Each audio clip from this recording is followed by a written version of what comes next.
Good morning nursery students. আমি আবারও চলে এসেছি তোমাদের বাংলা জিকে ক্লাস নিয়ে। তাহলে তোমরা প্রত্যেকে তোমাদের হাসি খুশিতে অ আ ক খ বইটি বের করবে আর শেষের দিকের পাতায় চলে আসবে।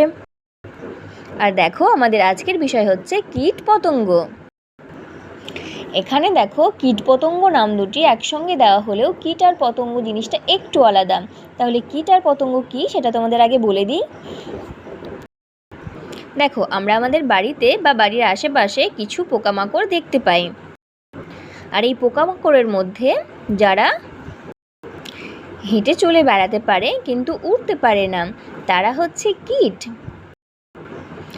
যেমন ধরো, এখানে দেওয়া আছে পিঁপড়ে। পিঁপড়ে কিন্তু উড়তে পারে না, হেঁটে চলে বেড়ায়, আমরা সবাই দেখতে পাই। তাই পিঁপড়েকে আমরা বলবো কীট। আর পতঙ্গ হচ্ছে সেই সমস্ত পোকামাকড় যাদের ডানা আছে এবং যারা উড়তে পারে, তারা হচ্ছে পতঙ্গ।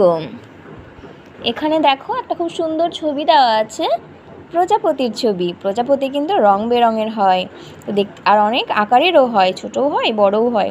এই প্রজাপতির দেখো ডানা আছে, আর এই প্রজাপতি কিন্তু উড়তে পারে, সেজন্য আমরা প্রজাপতিকে বলবো পতঙ্গ। তাহলে কীট আর পতঙ্গ কী সেটা তোমরা বুঝতে পারলে। এখন আমরা কি করব, এই ছবিগুলো দেখব আর এই কীটপতঙ্গগুলোকে খুব ভালোভাবে চিনব আর এদের নামগুলো জানব। দেখো, এদের মধ্যে কিছু কিছু কীটপতঙ্গ কিন্তু আমাদের অনেকেরই চেনা, তাই না? চলো তাহলে আমরা চটপট নামগুলো জেনে নিই। দেখো, এখানে তোমরা প্রথমে যে ছবিটা দেখতে পাচ্ছ, এটা হচ্ছে পিঁপড়ে। পিঁপড়ে আমরা কিন্তু কম বেশি সবাই দেখি, মিষ্টি জিনিসে কিন্তু পিঁপড়ে ধরে যায়, তাই না? তারপরে দেখো, এটা হচ্ছে আরশোলা। আর দেখো, আরশোলার কিন্তু ডানা রয়েছে, এটা একটি পতঙ্গ। তারপরে দেখতে পাচ্ছ ছাড় পোকা, এটাও একটা পোকা। তারপরে এটা হচ্ছে মশা। মশা কামড়ানো কিন্তু একদম ভালো নয়, তোমরা সবাই মশা দেখেছো, সুযোগ পেলেই কিন্তু কামড়ে দেয়, তাই না? আর এই মশার হাত থেকে বাঁচার জন্য শোবার সময় রাত্রিতে আমরা কিন্তু সবাই মশারি টাঙিয়ে শোবো। কারণ কি, মশা কামড়ালে আমাদের জ্বর হয়, ম্যালেরিয়া হয়। তারপরে দেখো, দেখতে পাচ্ছ প্রজাপতি। প্রজাপতি কিন্তু রং বেরঙের হয়, আর ছোট বড় সব রকমের হয়। দেখো, এটা হচ্ছে ফড়িং। তারপরে দেখতে পাচ্ছ বোলতা। আর এটা হচ্ছে মাছি। মাছি কিন্তু অনেক খাবারে আমাদের বসে যায়, আর সে খাবারগুলোকে নোংরা করে দেয়, আর সেই জন্য আমরা কিন্তু আমাদের খাবারগুলো ঢেকে রাখবো। আর দেখো, এটা হচ্ছে সাপ। সাপ কিন্তু খুব বিষাক্ত হয়, আমরা সবসময় কিন্তু এর থেকে দূরেই থাকবো। তারপরে দেখতে পাচ্ছ মাকড়সা। এই মাকড়সা কিন্তু খুব সুন্দর জাল বুনতে পারে।